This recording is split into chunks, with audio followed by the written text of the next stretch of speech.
we really appreciate connect today. And now I leave you with Clara Abu, who is going to introduce our speaker. Hi all. Thank you all. Today we have an exciting talk by Karyna, who will be speaking about prospectivity revelations from enhanced salt flank imaging. Karyna is a petroleum geoscientist with 30 years of multidisciplinary technical experience in global exploration inclined projects. She possesses diverse experience from her time at PEMEX, BG, and other major oil companies, including regional seismic interpretation, amplitude anomaly, and sequence stratigraphic play analysis, prospect generation, integrated reservoir characterization field studies, and prospect volumetric and chance evaluation. She has also worked closely with high-level management, helping to optimize their strategic portfolios. She currently works at Searcher as part of a high-performing team dedicated to identifying, pursuing, and realizing new ventures to support efforts in optimizing exploration for oil and gas and mature and frontier basins around the globe. So thank you very much, Karyna, for being with us today. The floor is yours. Thank you very much. And thank you very much for considering me and considering that we give this presentation, allowing us to present our results from this very exciting reprocessing exercise that we carried out in the Gulf of Mexico. And what it actually reveals, it's what's really exciting. So as you can see from the image there, I'm going to be emphasizing and I'm going to be covering during this presentation how important it is to be able to image the flank of the salt. Salt basins are some of the most prolific basins that we have in terms of hydrocarbon prospectivity, as again I will be showing you.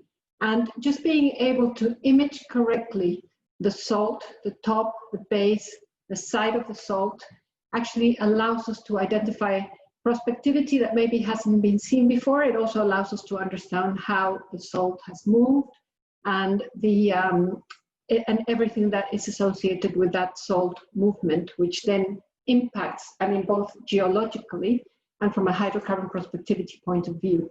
So I just want to thank my co-author, Josh, who has helped me put together this presentation and who has also taken and played a big role in the reprocessing of the seismic data. So I've just been asked by my company to show this copyright slide. It's just a standard copyright slide that we just have to show for legal reasons. So I know that this is a technical interest group and that you're probably all experts in terms of salt, but I just want to start from the beginning and just very basic so that we're all on the same page. And I think because there are some very important aspects that we need to cover in terms of salt with respect to hydrocarbon prospectivity. So we all know that salt forms in these restricted environments, which are dominated by evaporation. And usually when we refer to salt, we refer to this crystalline aggregate of halite, though we also include all the other evaporitic deposits, which are also mobile in the subsurface. However, we must point out that these different evaporitic deposits all have different rheologies and behaviors, but we usually just put it all into the salt package. So I think the most interesting thing about salt, and this is why, this salt interest group, is that it can deform very rapidly. So all you need is 0.5 degree of a dip in a slope, and it starts flowing, much like a viscous fluid.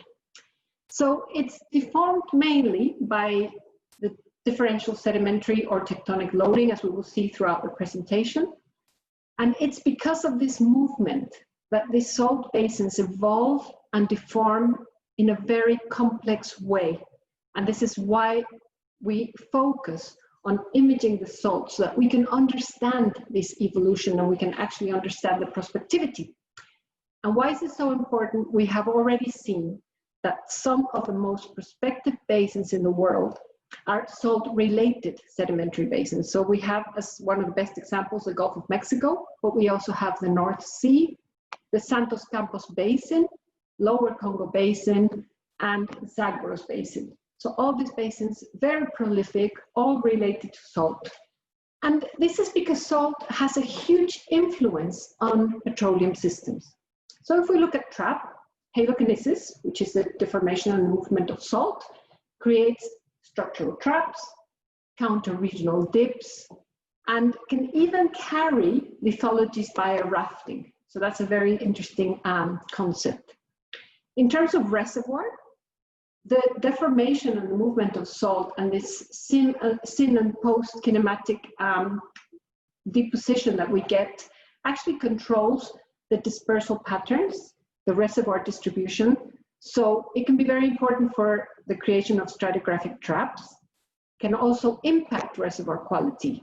But we will see how important this is, this distribution of the sediments by this syn and post-kinematic processes, because it controls where the amplitude anomalies are, and it's very important to be able to understand where the sediment actually went, and not to just go for maybe the top of the structures, but actually where the reservoir is deposited. In terms of seal, we know that there is no better seal than salt. Salt can hold up to 2 kilometers of at least 800 meters of hydrocarbon column. It is just the best seal that we have, and that has been proven by some of the recent discoveries in the Gulf of Mexico, such as the Sama discovery, which we have this very thick sedimentary column that is being sealed by the salt, largely by the salt. But it can also give you some, a seal, a regional seal, and that can have an impact on fluid migration and charge. And in terms of maturity, it's very interesting what salt can do, because it has this very high thermal conductivity. So you get a very low geothermal gradient through the salt. So if we go, for example, to the Santos Basin, where we have kilometer thick diapiers, where the geothermal gradient can be between 7 degrees to 11 degrees centigrade per kilometer, very low geothermal gradient. When you actually get to the base of the salt, you are at a good temperature in order to generate hydrocarbons and generate oil. If we didn't have this characteristic of the salt, in the Santos Basin, we would not have oil, because the only reason why you get oil is because you've got this very low geothermal gradient through the salt. So when you get out of the salt, you're at the right temperature to generate oil. Otherwise, this whole basin would be over mature. So it has a very interesting effect that we need to understand. And again, therefore, the importance of being able to image the top and the base of the salt. That is so important. And of course, how it moves, when it moves, that will control your prospectivity. And on a more esoteric, but now much more relevant point, because it's such a good seal, it can become important in the CO2 sequestration. So this is, these are just some figures just to illustrate all the different structures and traps and the very complex geometry that we can get with salt. These were taken from different sources. So this is from an introduction to petroleum geology that was presented to Petronas. This one is from examples from West Africa and examples from Oman. And just they illustrate different, but also the same types of structures that could hold hydrocarbons. So we get anything from the evacuation turtleback structures to this salt flank wedge structures, to the top of the salt where we get structures forming and we get traps forming, to subsalt and pre-salt structures that form below the salt, all those capable of trapping hydrocarbons, as we can see from this picture. Similar from this picture, some rollover, which may have been missed from here.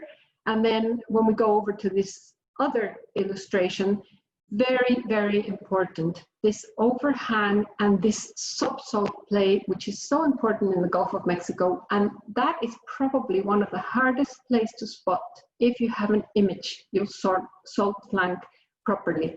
And here's another interesting one, this salt tongue. And I say interesting because sometimes we don't really get to see the salt tongue, but that is what could be giving us some very interesting seals.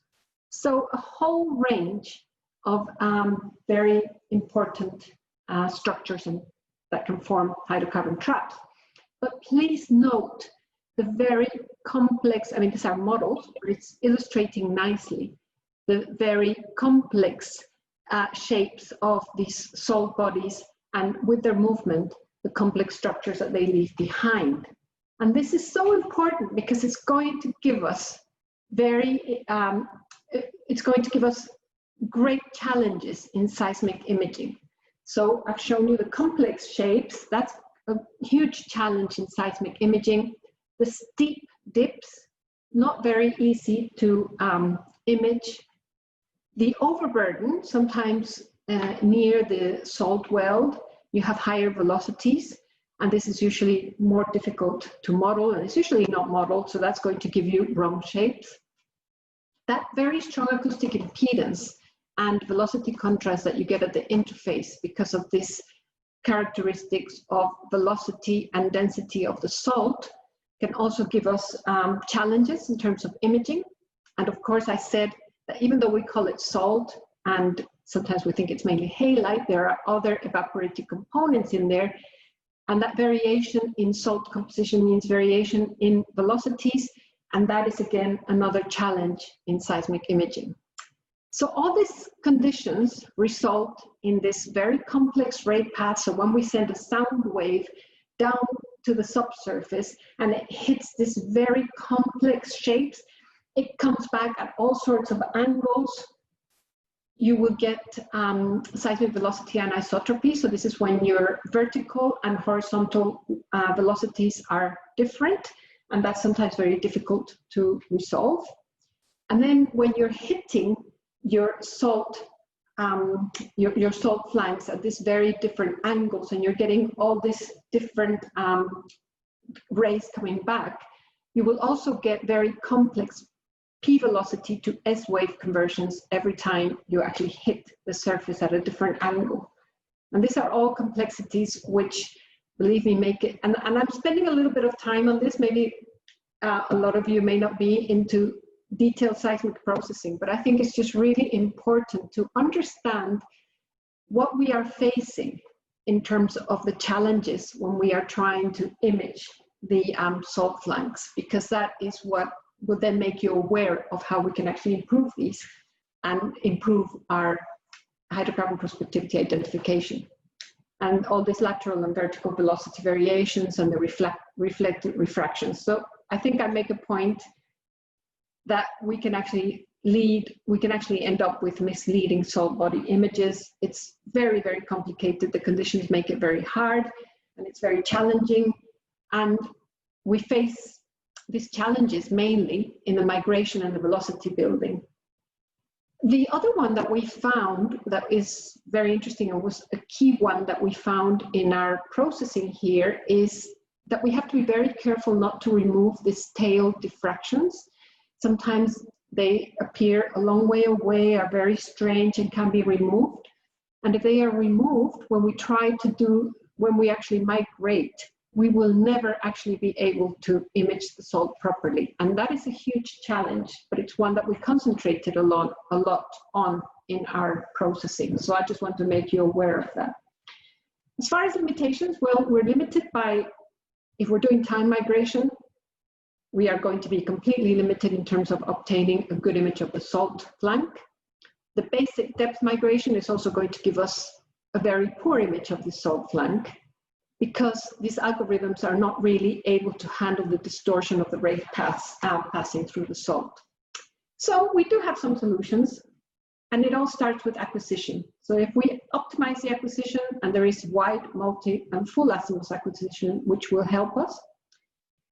But something that we have found, and this is not the only salt basin that I have worked in. I worked in this, I was mentioned, PEMEX was one of the companies I worked with, or for, as a consultant. I worked with them for 18 years, but also outside of that, during my time at Spectrum, I worked in other basins. Now I'm at Searcher, but we worked in the Gabon Basin, and we found that by integrating a very detailed geological interpretation, you actually obtained a much better image in the end. So geology is key. And of course, removing source and receiver ghost notches has proved to be a very important recent process that we are applying that has just improved every seismic volume that I have seen, but it's very, very key, especially when we're dealing with salt. And RTM, you may have heard of reverse time migration. This is a two-way solution of the wave equation. So we go from the source to the reflector and back, and we actually model this whole path in the reverse time migration. So this allows us to filter out near vertical artifacts. And as long as care is taken, as I mentioned, for example, not to remove double bounce reflections, we should be on a good track to obtaining a good image. So let's look at the data that we actually are going to be talking about and the area that we're going to be covering. So we're going to be talking about this 3D here, which is a 15,870 square kilometers 3D that was broadband reprocessed. And it's located here in the southern end of the Gulf of Mexico, covering mainly the Sureste Basin. Let's look at, so this is a combination, this is a merge of 3 legacy seismic data sets that PEMEX had acquired.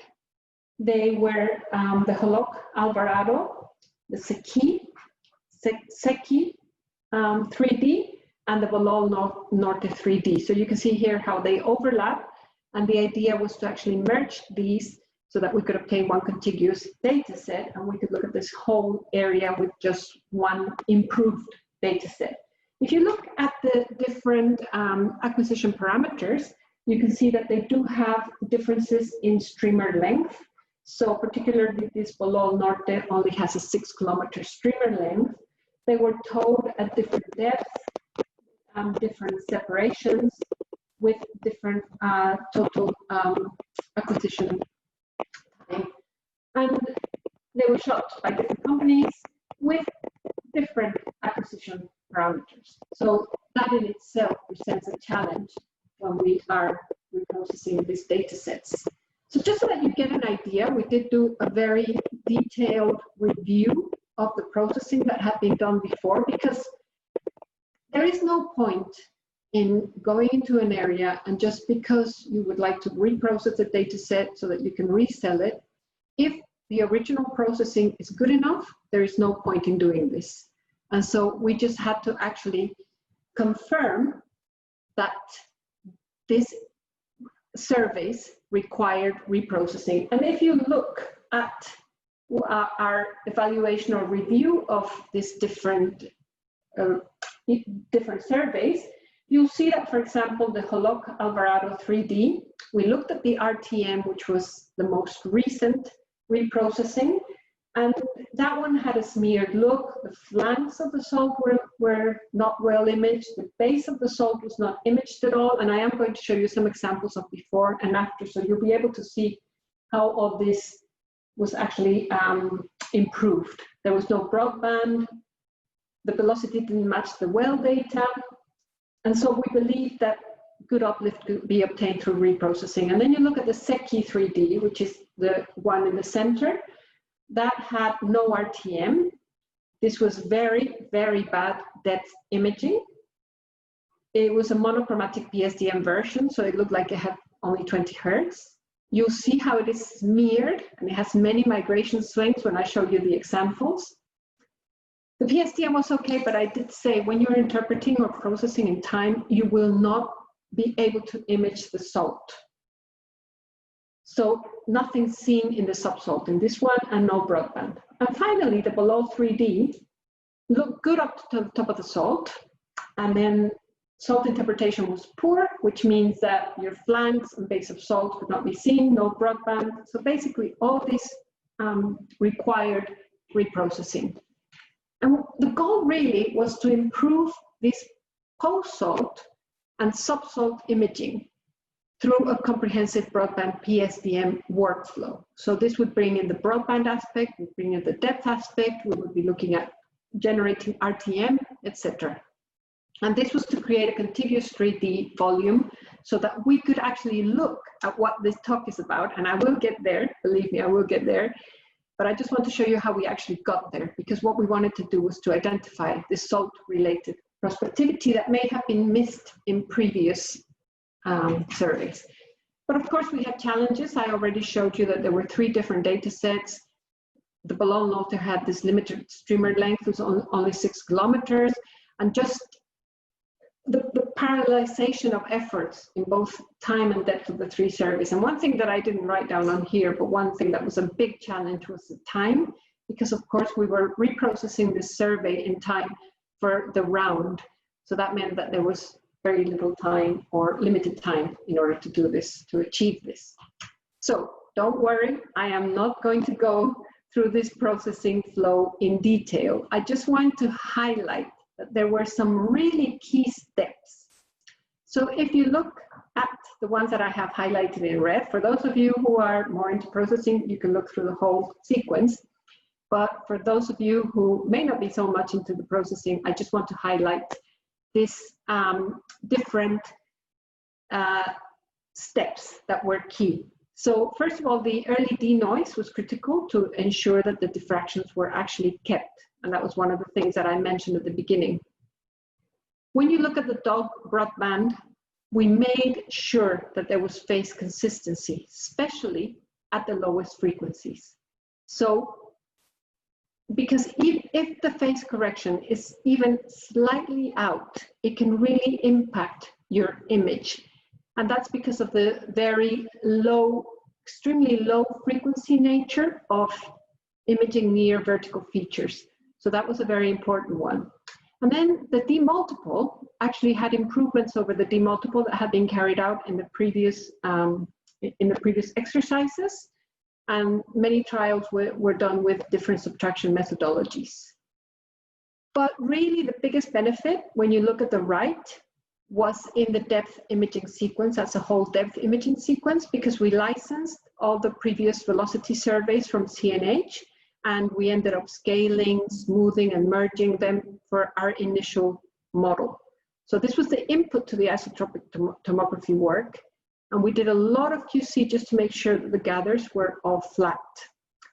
And another point that is highlighted there is the salt modeling. It was done on RTM. So back in the 2010s, it was all done on the beam migration, or it was done on the Kirchhoff, whereas here we were doing it on the RTM with several iterations. And this was probably one of the biggest factors that helped us. You may be wondering about FWI. We did trial the FWI on the Bolol Norte, but we found that there wasn't enough lateral variation. This is probably more applicable if you have the wide azimuth and full azimuth acquisitions that I talked about with longer streamer lengths. And finally, a very important part of the process is this post-migration processing, just because with that one, we could actually get a better image of the salt, on the salt flanks. So that's enough on the processing, I promise. And this is just, we're now starting to see the results. And here is the, you can see the, we wanted to QC our results, and we benchmarked it against the premier proprietary 3D reprocessing exercise. So we wanted to see what a similar line looked like compared to where the SAMA discovery had been made. So here you can see the flat spot. This is the premier proprietary 3D repro, and this is our seismic, searcher seismic multi-client 3D reprocessing. And here we can see the flat spot. We can see the reservoirs, and we can see again in here, actually, we may even have obtained a higher resolution down by the flanks. And the salt flank is quite similar in terms of imaging. And that gave us a good indication that we had done a good job. Also, we did a lot of RTM iterations. So we would interpret the salt on the RTM, and then there were various iterations. The base of salt was interpreted very carefully. And actually something interesting that happened is when we looked at one of the versions of the base of salt, we found that the conformity of the pre-salt reflectors didn't really match our understanding of the basin. So we went and basically we checked the literature. At the time, I wasn't part of Searcher, so otherwise I would have said there are some carbonates in there, but at the time they checked the literature and they found that they should have taken into account the carbonates that were in the pre-salt, and when they actually put the velocity of the carbonates, this improved the base of salt. So a lot of QC. And I'm going to show you some of the results which really speak for themselves. And I know I have spent quite a bit of time on the reprocessing and how you actually get here, and that is because it is really key. If you have this kind of data, you are really limiting your understanding not only of the basin, of where the salt is, but also of your prospectivity, your traps, your seals, etc. So this is the Bolol Norte. This is from the final Kirchhoff PSDM from the CGG reprocessing. And yes, you can tell that this is probably where the salt is. So this is before our reprocessing, and the next slide, I'm going to show you what it looks like after the reprocessing. So I hope you can see here that we are now imaging this.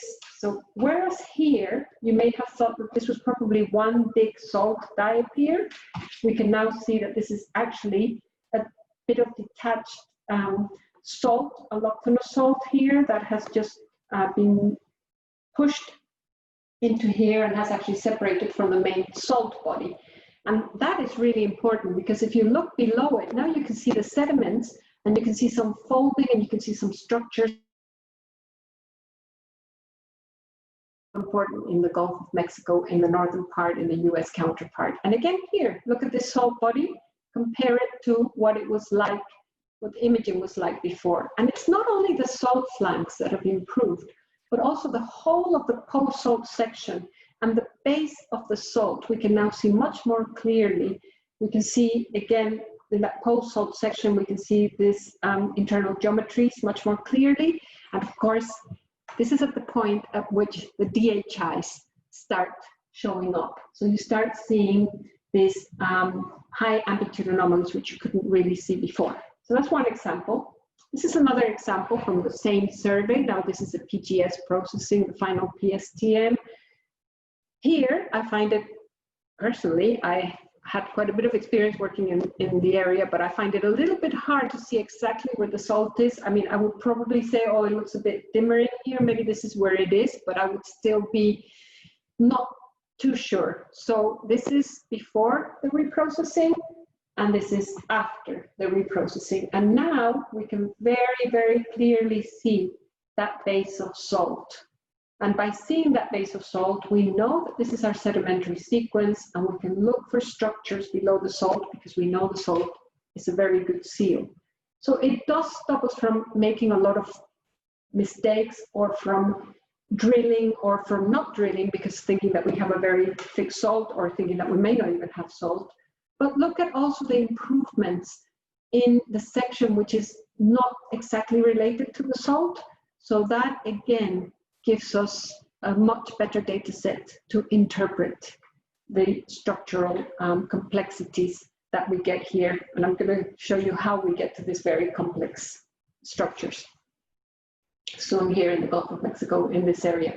So this is a Cequi one. This is the one that I said was very fussy and almost out of focus. And this is actually what PEMEX had to work with. And I know I'm a witness of that because when I first moved back to Mexico, and I worked with PEMEX in the early 1990s, at the time when, well, actually late 1990s, at the time when they only had like one workstation for 10 of them, when they shared workstations. And the first time I saw one of the data sets, I thought they were joking because they put up this data set. I mean, this is a good data set compared to the ones that they showed me. And I was used to the data sets from the North Sea and having very good imaging, or much better imaging. And when they showed me that, and you couldn't see almost a single horizon, and they had interpreted all these horizons, I really take my hat off to them because they made a lot of discoveries. They really understood their geology.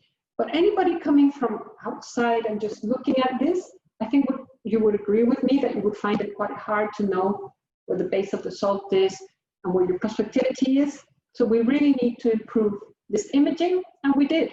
And I think this is one of the best examples of that improvement, because now we can very clearly see that this is your base salt, and again, these subsalt clays are just showing up time and time again over here as well.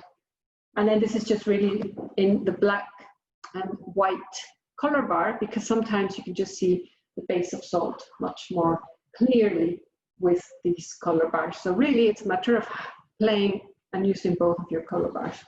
And then this is another example from the Cequi dataset. This is the PSDM PGS processing. And I think, again, you would agree with me here that it's very, very noisy, a lot of diffractions, very difficult to tell where maybe the top of salt, because that's a bright reflector. Yes, that would probably be that, but the base of salt, for example, in this section over here would be very difficult to tell. So this is before reprocessing, and this is after reprocessing. And I think you can see here the diffractions have gone.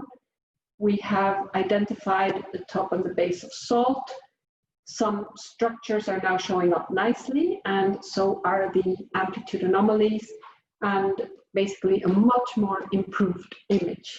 And I think I have made the point that when you carry out this reprocessing, you can then image the flank, the top and base of your salt, your detached salt bodies, your autochthonous salt bodies, top and base of salt, and it gives you a much clearer picture and allows you to focus on where you want to explore.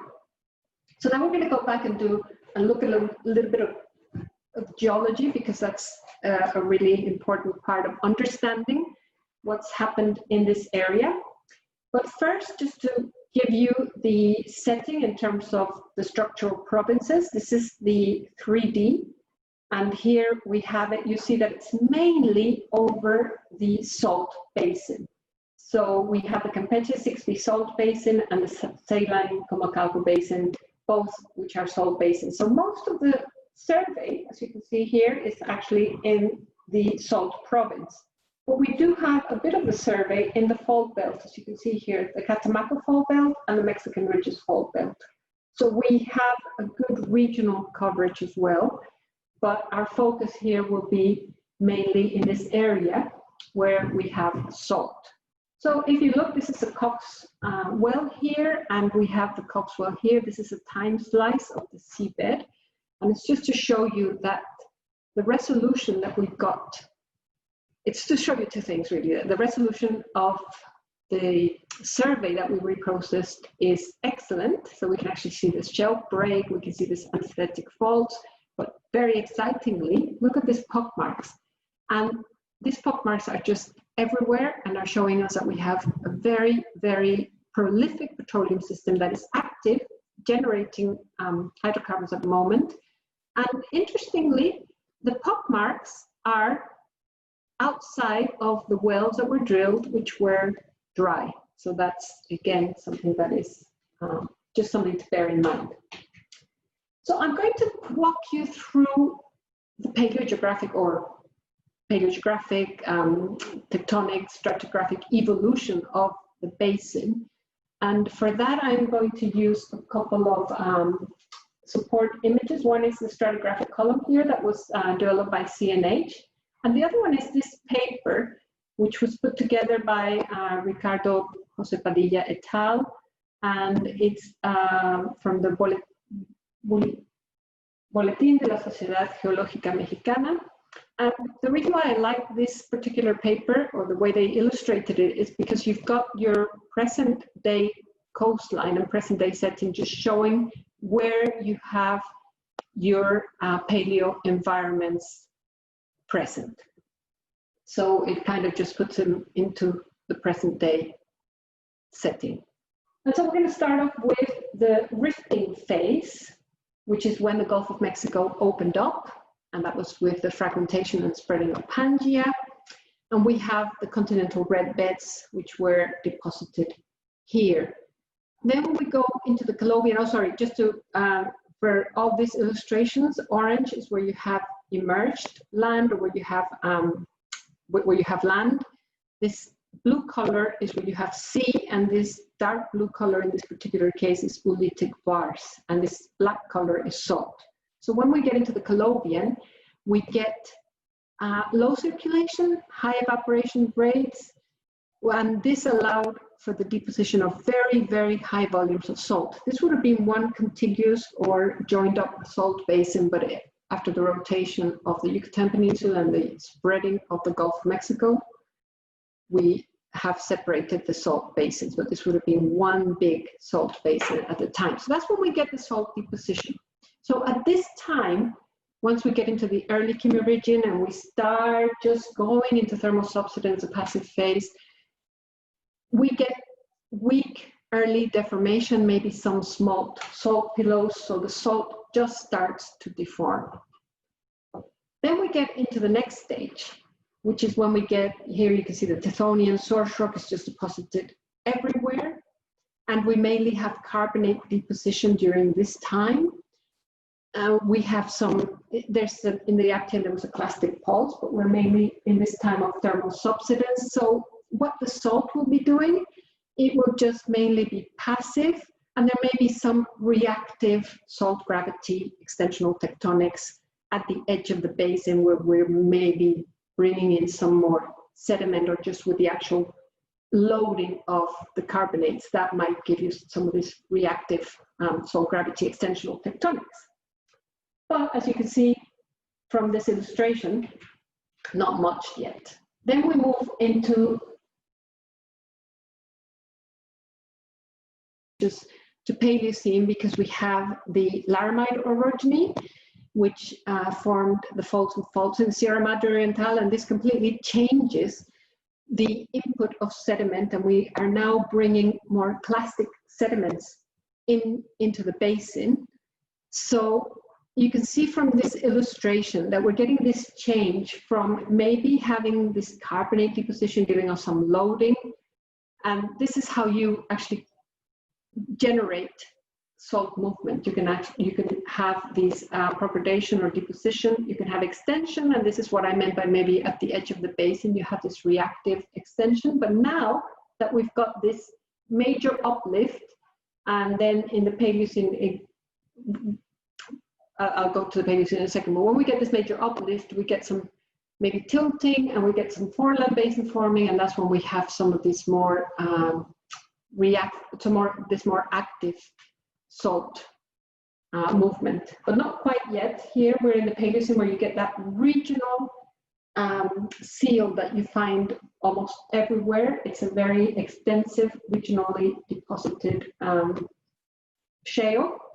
And then in the Yucatan, we still have the carbonate deposition, and here's just for reference the location of the Chicxulub crater. But bear in mind that once we get to this tilting, we're going to have big changes. So this is where it all happens, and this is nicely illustrated in this section where you see that, well, the salt is present throughout the whole of the column, but once we get into the Eocene and Miocene, we get this more active salt diaperism, canopies, detached salt bodies, and it's really in the middle Miocene when we get the onset of diaperism, and that's related to the Chortis block and the subduction of the Cocos plate. That really gives you a big change, the tilting in the basin, the uplift, and the generation of, and the change into this being more of a foreland basin. And then when we get into the lower Pliocene to present, it's really diaperism of canopies, so nicely illustrated here. Now you can see that from the time when it was deposited, throughout the whole of the history of the basin, you have the influence of salt. And salt will influence everything about your prospectivity, from the structures, like I pointed out when we first started, the traps, the seals, the reservoir distribution, reservoir quality, maturity, everything about the basin will be very, very strongly impacted by the salt. And here's a nice illustration from from CNH. And we can see here the extensional zone, which is where we have more the reactive sort of gravity related extensional tectonics that give you this type of salt movement and give you evacuation. This is more the passive type, where we just have diapirs forming, and then you get the very, in the compressive area, this is where you get the very, this is more passive, reactive, and active, where you're just having this salt diapirs, and then you get the overhangs, the canopies, and the detached salt bodies. So this is all happening here. This is a line that goes all the way through here, just so that you can see that we are going to be basically very influenced by the salt, and it's going to have a huge impact. And here are a couple of cross sections, again, more or less in the same direction, illustrating the same point, that you have this very complex salt movement, and therefore very important to image it properly so that we can understand what we're looking at. We can avoid drilling dry wells, hopefully, and we can just concentrate on drilling the wells that will give us the hydrocarbons. So from this section, again from CNH, again you can see the influence of salt right throughout, from the time that it was deposited right to the present day. Now, we see here that we have several various source rocks from the Jurassic right into the Upper Cretaceous in this orange, but also a lot of reservoirs. And of course, all these reservoirs are going to have the stratigraphic component, but the salt movement will then give us this structural component, which is what's actually giving us the traps. So this is again from CNH, an example from Mexico, just showing from this area, showing the different trap types that they identified. So, for example, in this more reactive area where you have the horst and graben type of structures, here where we have more the tilted fault blocks that are associated with the, again, a bit more of a reactive type of salt movement and rollovers. And then, of course, when we get into this very complex, more influenced by the compressional tectonics or compressional deformation forces, we see that we get a lot of salt flank plays. So we will have subsalt plays below the overhangs, and we will have a lot of these plays or a lot of these prospects that are just, or leads that are just unlapping onto the salt.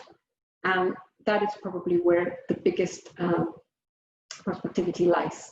And then we have some more in the compressional regime, again, this type of faults that are more generated by the faults. And as I said, salt will have an important impact on maturity. So here's a nice section from Shan 2019, which just illustrates how we go from this low maturity section near the shore, and as we go towards the this area here, which is a Campeche mid-slope and lower slope, we're in the mid to high maturity. And the more that we understand the thickness and the presence of these salt bodies, the more that we can actually model our thermal maturity and also understand their movement. And then we get into the high maturity source rock area. So again, very important, we see all the elements here that are influenced by the salt. Our Campeche South 3D is over a few of the recent discoveries that have been in the press releases since the Sama discovery was made. So we've got Sama, Sasken, Chinwal, Polok.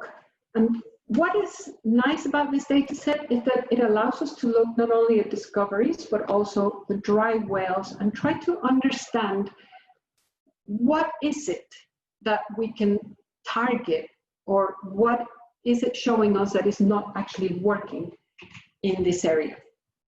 So here's from IHS a nice table showing the recent discoveries and, well, the recent wells that have been drilled. So up to now, since Mexico opened up in this area, 1.2 billion barrels of oil have been discovered, and it is estimated that up to 12 billion barrels of oil are to be tested, with 37 wells left to be drilled between now and 2023. So we still have an opportunity to find 12 billion barrels of oil in this area. Now looking at this line, which is this yellow line approximately that goes from Zama discovery through Sasken along Bitol and Ekatl, it's a nice line put together by Kern, just a diagrammatic illustration of the Zama and Sasken discoveries which were successful, the wells which were discoveries, and you can see the relationship to the salt bodies and being in this sort of compressional environment. Then when we go to Alam and Bitol, that was testing something quite different. It was really this fault blocks that are over quite far and above the salt bodies. So not really related to the salt, intimately or closely related, but generated by the salt. And those two were dry wells. And then we have the Ekatl, which was a kind of a different clay type, not quite subsalt, but it was below this salt overhang, just an anticline that was generated there. And I think we just need to look at the different clays that have been tested and what is successful and what works. So let's look at the results from our enhanced seismic imaging and what it actually showed us. So here's a nice example of, we have the Zama discovery here just so that you can compare it. And this is the Zama right here. This is where the flat spot is. This is the RTM PSDM. This is the yellow horizon interpretation. And this is the actual reservoir that was discovered. And if you look over here, we can nicely see the salt flanks and the salt bodies have been nicely imaged. And here we can see almost a subsalt because there's an overhang here. And I hope you can see from far away, this is a Kirchhoff, that there is a flat spot running through here. And we have a series of bright spots right here. And again, here on the RTM, you can see it maybe not as clearly as on the Kirchhoff, but on the RTM, what shows up better is the salt flank. So the point that I'm going to be making here is that you need to actually use both volumes, the Kirchhoff and the PSDM. The Kirchhoff will give you that higher resolution and it will actually work better at reservoir level. But you need the RTM, so you can actually see the edges and the salt flanks being imaged. And therefore use a combination of the two to give you your salt flank and to give you your higher resolution. And that's what you find in the salt environments you need to do most of the time. Here's another example of another plate type that we identified once we had done our reprocessing.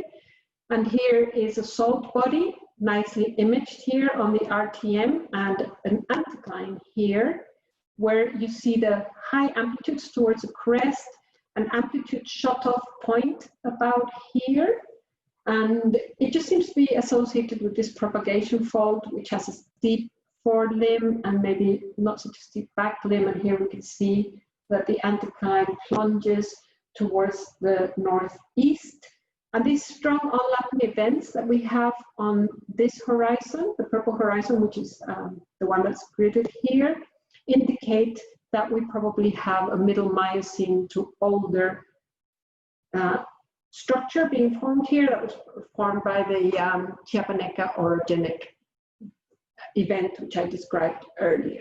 So here's an illustration of that event and how it gives you the structures, but also gives you this salt movement. Then another type of structure that we identified are these anticlines over these salt bodies. We see numerous examples of these anticlines over the salt bodies. And what I think is really important here, this is on an RTM section, is that you actually look for the DHIs. This is one of the few places probably in the world where you haven't drilled all the DHIs. The Gulf of Mexico in the northern part, in the US equivalent part, if there is an amplitude anomaly to be drilled, is probably a very small one. But here, because of this condition where the seismic wasn't really processed optimally, you have an opportunity by reprocessing and identifying the DHIs, which is exactly what Premier did when they made the Sama discovery. And that's exactly, again, what Karen did with the Sasken discovery. So we have numerous DHIs that we identified here, and we can see the purple horizon gridded and the salt. It's again, the influence of the salt. And then one more example, we have this a very strong amplitude, negative amplitude anomaly. So this is a drop or a decrease in acoustic impedance. You can see that horizon, that green horizon, which is in that yellow, very bright event interpreted here. And this is probably a gas sand, which probably was deposited in a syncline. And this is why understanding the distribution of the reservoirs, it's usually going to be offset by this salt. So we need to understand, when did this salt move? Was it there? This was probably a low area, which was then pushed up by this other salt body. So understanding that sequence of events then gives you this particular trap, a very bright event.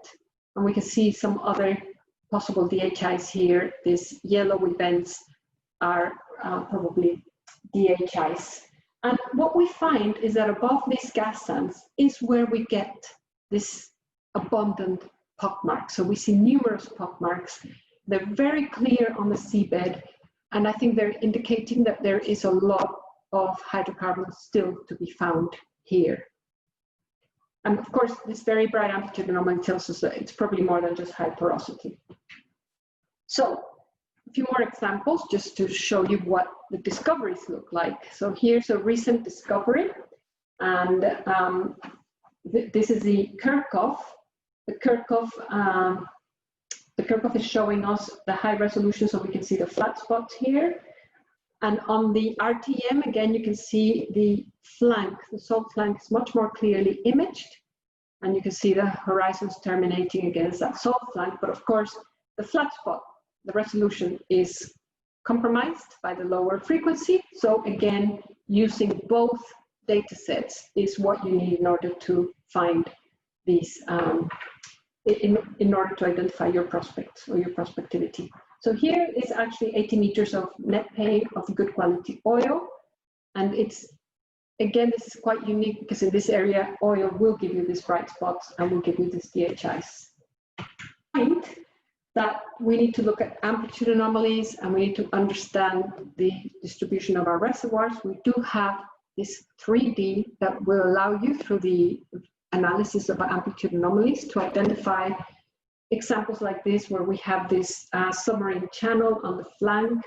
We have an anticline here, which has been generated by a salt body. So, a lot of these examples that I have shown you, they have not been drilled yet. These are real, very important, significant leads and prospects that will be drilled up soon. And you can see that huge potential that is indicated. So really, just to summarize, this is just one last slide that just illustrates very, very nicely the salt flank imaging, our DHIs lighting up with this reprocessing, and then how important it is to just being able to image the salt. So paying a lot of attention to our acquisition, our processing will then allow us to image the salt, understand better the evolution, the impact that it has had on the hydrocarbon system, on the petroleum system, like I said, trap, reservoir, seal, and maturity, and the timing of that, just to see where our prospects are, and of course the DHIs, which are yet to be drilled, and huge potential that there is still to be discovered. And thank you. With that, I have completed, and I'm happy to take questions. Thank you so much, Karyna. That was a very great presentation, so comprehensive, and integrating geophysics and geology. I really enjoyed that. So we're going to start answering some of the questions. We have about 10 questions, I think. Okay, let me start with the Q&A. So I'm gonna read the questions for you. Sure. Okay, so the first question is from Andres Mesa. Karyna, thanks for the presentation. Does RTM work okay in onshore legacy 2D data for salt or more diapirs? Thanks. Yeah, no, that's a great question. And I say, okay, RTM is obviously going to work best with 3D data just because of the nature of the modeling that you have to do. But I have seen it also being quite successfully used in 2D data. And I think onshore, it should do a good job as well. So I think you're probably thinking, hi, Andres, and good to see that you're in the meeting, and you're probably thinking of more the Colombian and very complicated, sometimes where you get the salt, and I think it would help us there as well, yes. Thank you, Karyna. So second question from Piotr, sorry for the pronunciation. What would be your rule of thumb, if there is any, to discriminate between real subsalt, subdiapiric, positive topography, like basement uplifts, versus artifacts created by velocity pull-ups?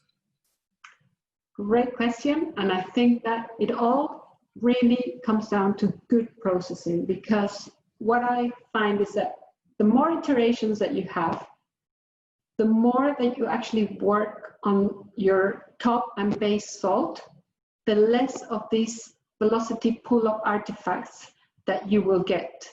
And that's where I have seen this, for example, here, and when we worked in other basins, I have seen that the most important thing is getting your salt modeled correctly. And then once you do that, you can be pretty certain that you have actually eliminated the artifacts of the velocity pull-up effects.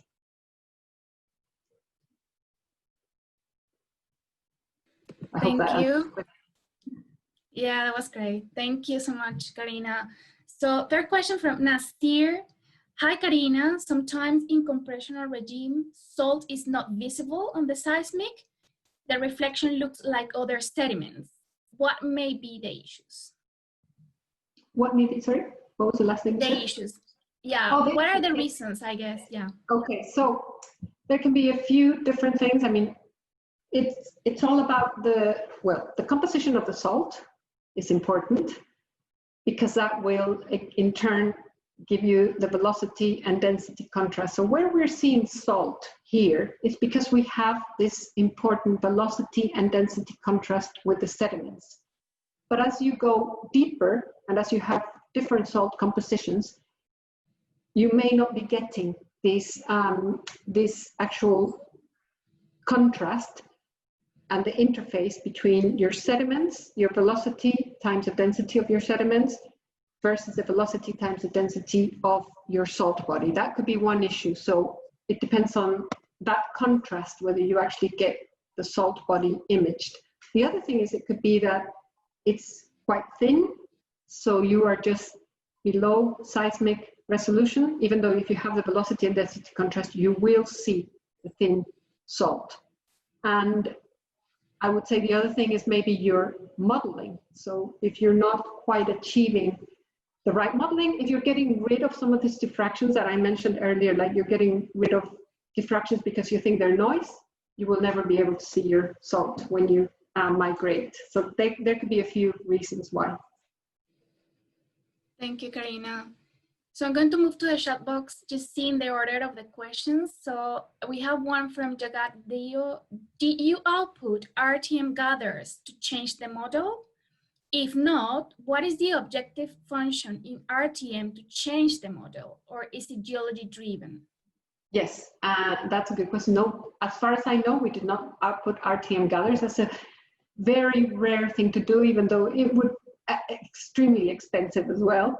So I think given in situations you might do it, but most of the time you probably wouldn't.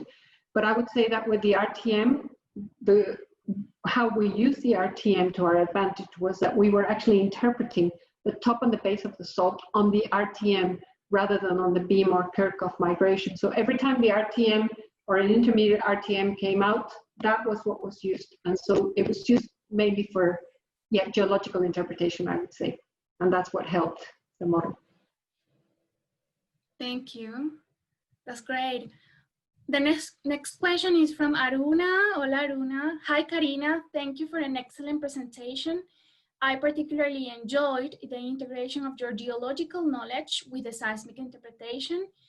Based on your experience with the searcher's seismic reprocessing and clastic discoveries in the Sureste Basin, have you encountered any early Miocene non-DHI related discoveries?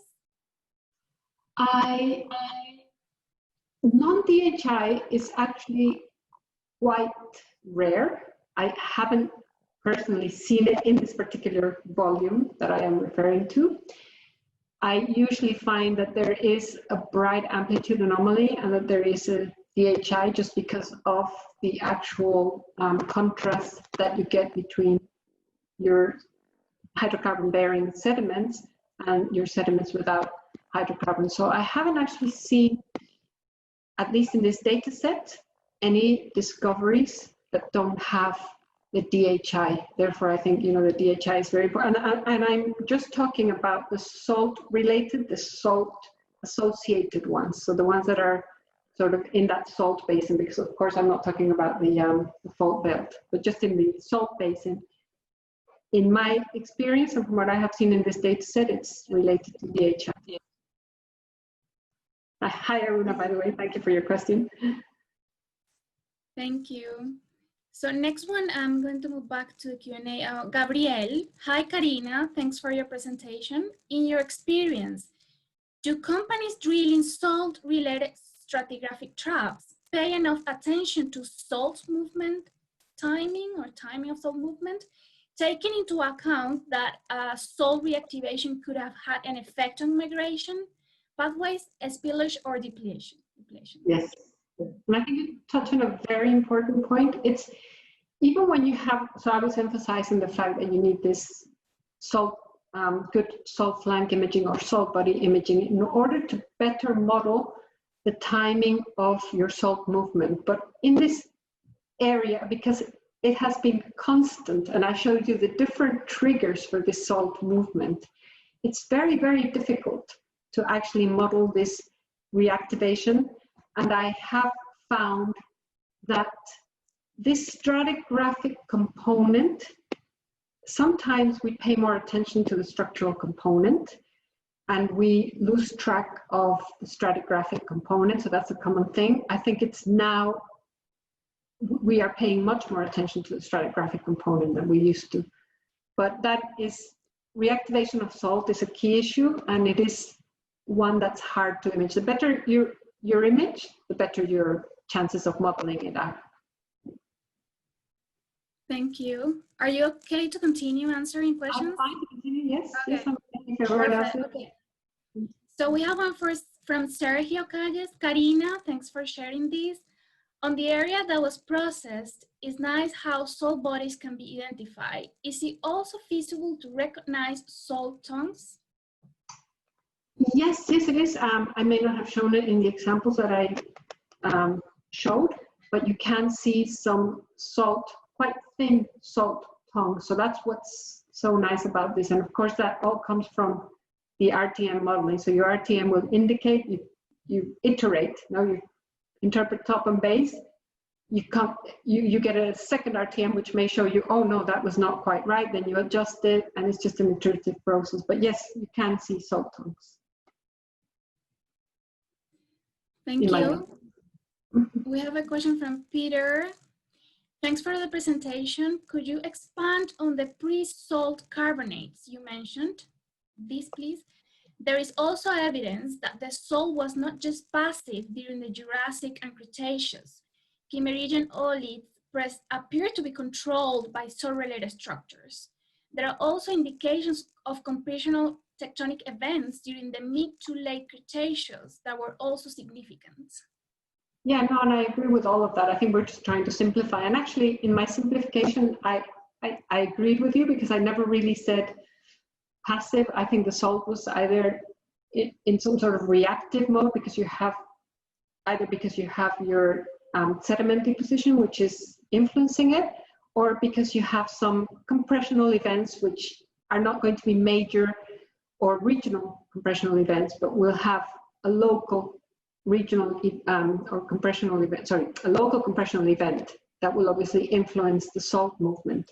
So in terms of the pre-salt carbonates, I think that there is some very interesting potential that hasn't quite been tapped into yet, just because we need to improve the imaging.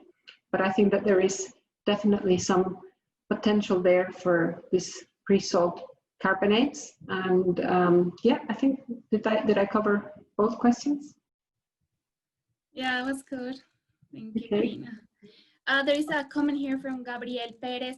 Isn't it fair to say that some of the dry wells have also been DHIs? I would say that you had potentially some amplitude anomaly. And I am sure that the geophysical work was thoroughly done. And I know that because when I worked in PEMEX, we actually looked at, we had a very rigorous process for looking at amplitude anomalies. We had the whole of the database from the US, and we could see what had worked and what hadn't worked. And there were a series of parameters that we would take into account, and amplitude anomaly did not score the highest. It was usually when you had conformance to depth.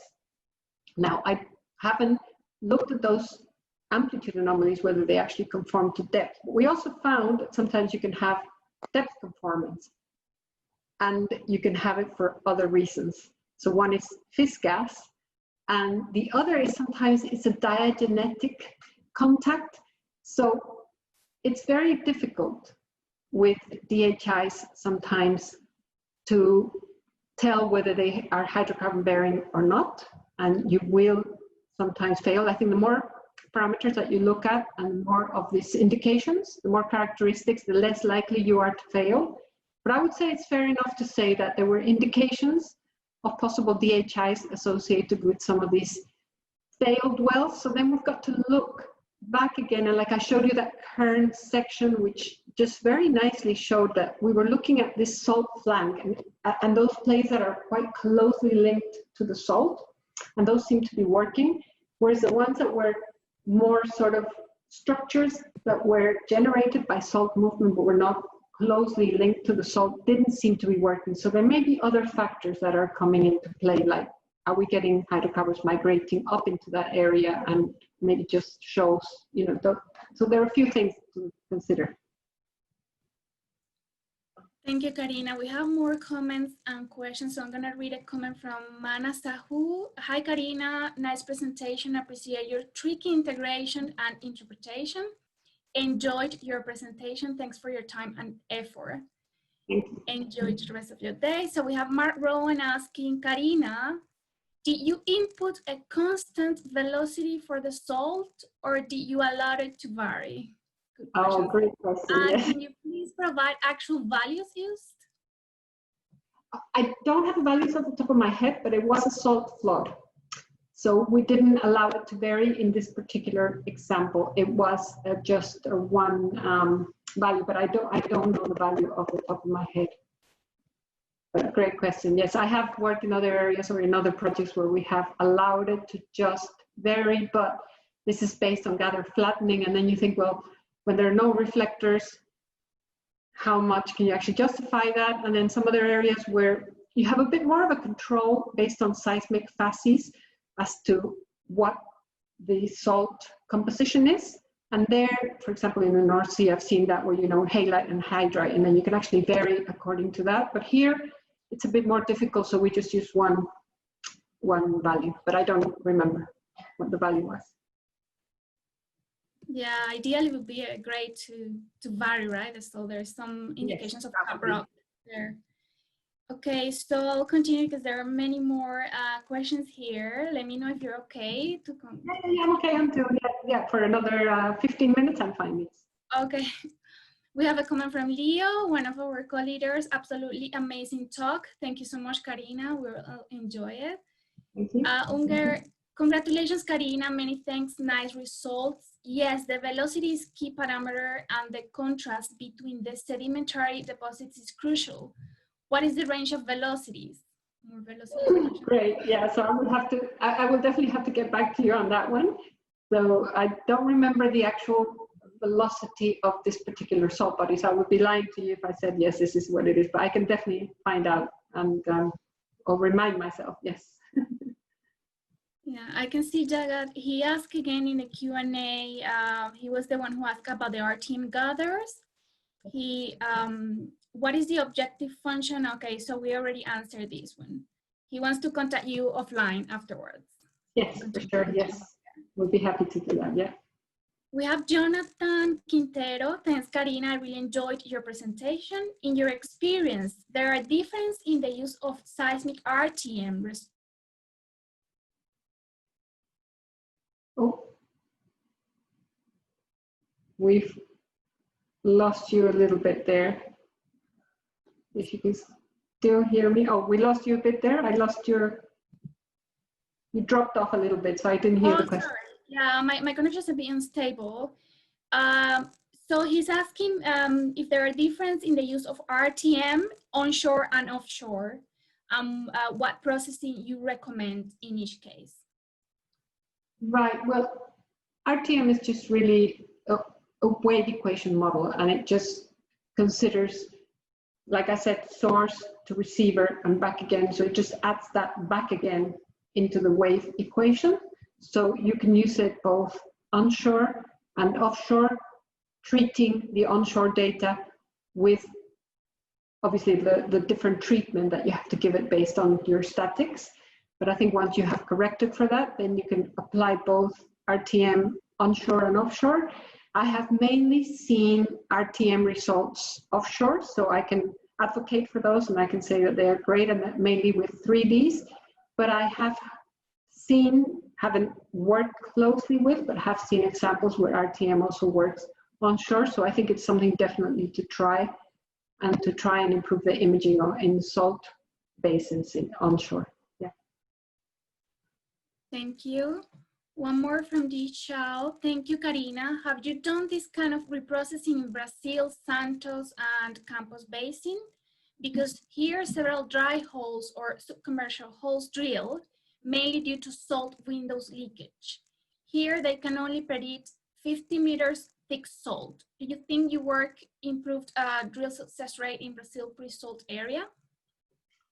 Very good question. Yes, we did have, well, in my other life, which is another hat, I did work in the Santos Campos Basin quite a lot, worked a lot with 2D data, where we saw very important improvements with the RTM. We could actually see imaging in the pre-salt. Well, first of all, imaging of your salt bodies. Now, in Brazil, and I know we're going to change sort of areas, but in Brazil, what's a bit different is that your salt is layered. And so sometimes it could and used to get confused with sediments. It's much more clearly layered than in other areas. And there, the base of salt is sometimes difficult to image. So that's the first thing, getting that base of salt in the right place. And once you do that, once you have all those velocities above you or above the pre-salt correct, or as good as it's going to get, then you suddenly light up the pre-salt. And I think, I mean, Santos is a very interesting area, and I know that's another whole sort of presentation that I used to give, because I absolutely love that Varavelha reservoir. That is just so enigmatic and so fascinating. So I think there it's another kind of also understanding the geologic model. So it's having your good image of the salt, but understanding where your reservoir might be. So it's a combination there for me, at least. Thank you, Karyna. More nice comments are here from Helen Doran. Karyna, thanks for the presentation. Great as always. See you soon, virtually. Elba George. Hola, Karyna. Thanks for the presentation and sharing your geological knowledge. What would you think is the biggest challenge for seismic interpretation with salt presence? Great question. Yes, I think, well, the biggest challenge is really just interpreting your salt bodies. That I think is, well, what the first challenge. Once you have done this, then it's to work out, and somebody asked, you know, how your salt has moved, the timing of this salt movement. That's a really difficult challenge. I think even that good salt imaging gives you a better chance of achieving that, but it doesn't quite get you there. And I think once you have got these two as close as you can get to, then I think you are much closer to identifying your prospectivity. Great, thank you. So we're okay to continue. Let's do 3 more maybe and let you rest. Yeah, that's fine. I'm enjoying it. Yeah, it's a really engaging audience. So Eric Scott, thanks for the talk. How important is it to map out weld surfaces and take them into account in processing?